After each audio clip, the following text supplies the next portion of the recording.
and it was a one-room schoolhouse. It had grades from what we call kindergarten, they called chart class. So it had from chart class right up through the first grade through the 8th. It was all in that one school. And so when I got old enough to go to school, and Mother wasn't sending me, and I was getting up toward 6 years old, but it was 3 miles to the school, and the teacher came out to call, which the teachers did at that time, because all the rest of the brothers or sisters were in, or brothers in Virginia was in school. So when the teacher came out, she said I was old enough to start chart class. So Mother, it was in the winter time, and we had a lot of snow up there. And so when I got ready to go, Mother would fix me up.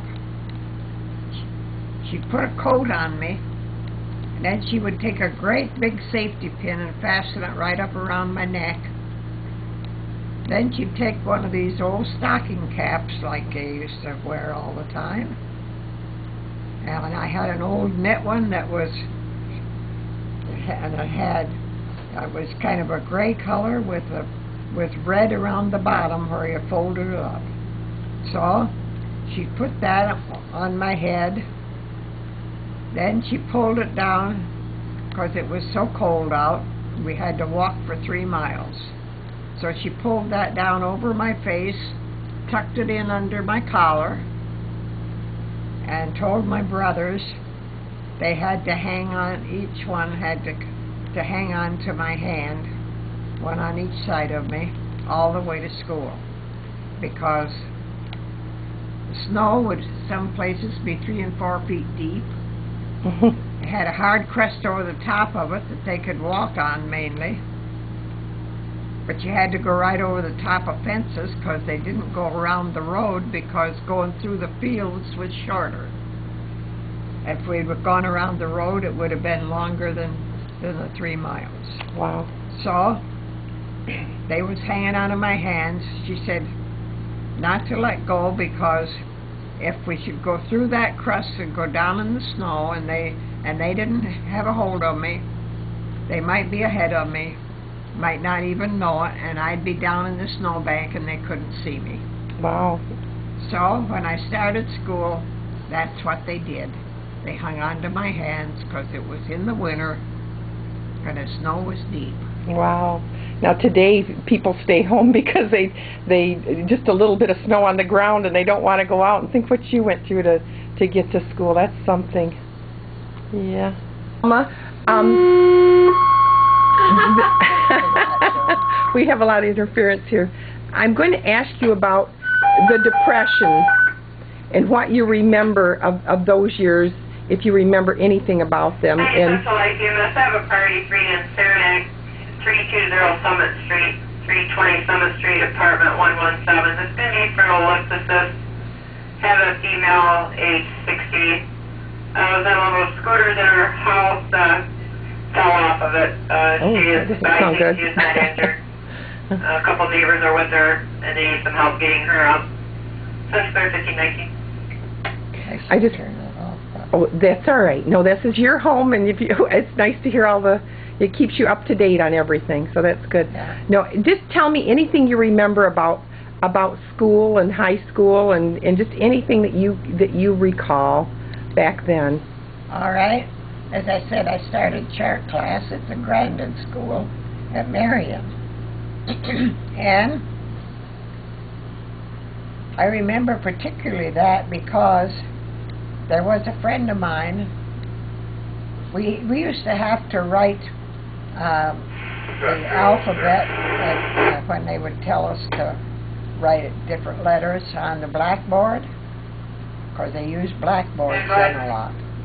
And this friend of mine couldn't remember how to do them, And I sat in the back seat right up next to the blackboard almost, because it was in back of us. Okay, great. And I would turn myself around and write the letter on the blackboard, and she'd come down and try and just take her hand and trace over it. And finally one day the teacher found out what was happening, and she changed my seat and made me sit further up front. But then we moved to Lansing when I was 7. I went to the Cedar Street School,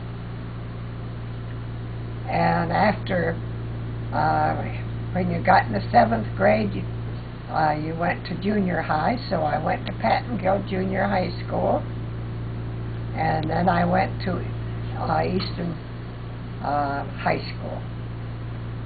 And that's still there today. The same schools are still there today. And yes, I think they're still right there Right, today. yeah. And they're right there near each other. Yeah. And Do you remember, I know you probably don't have a lot of memories of the Depression, but do you remember anything that changed for your family during the Depression? well, I know that there were a lot of things that you couldn't buy. But Do you remember what any of those things were? During the Depression, a lot of people didn't have work either, Oh, I see. so that they couldn't buy things. And a lot of people I know would have had to use a welfare system that they probably still had at that time. But as I said, the folks had a garden and had a cow. And so as far as food was concerned, we were all right. As far as buying things, like clothing or something like that, no, you wore what you had. I see. Okay. Now, do you remember anything about World War II? What it was like for your family at World War II when that? I don't know, how old were you at that time? Well, during World War II, I would have been, what, in my 30s or something? I am Central from Saranac Park. World War II, that was 1941 and on. We got a couple people available to help out on the lift assistance. Life would like us to do that. I was, Sure they the want folks night. had moved to Williamston. I lived out there for a while and drove back and forth, and then for a while I moved into Lansing with another lady who was having a hard time getting along. In fact, I finally got her a job. I was working for the Lansing Credit Bureau.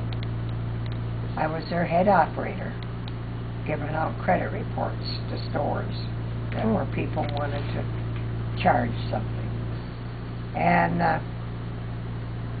then also I had on before taken on training in first aid and swimming and diving and life saving, emergency work, and all of that stuff. And also, while I was still in high school, I had gone to Sparrow Hospital, had classes in the evening, and I had taken nurses training. And during World War II, in 1941, and 2 and on, so many doctors and nurses were called into the service that the Sparrow Hospital didn't have anyone sometimes, didn't have a doctor around for their emergency room. And so I taught the nurses at Sparrow Hospital how to handle an emergency room because I had had all that training. Oh, that's great. And in 1939, the Red Cross in Hingham County had sent me to National Red Cross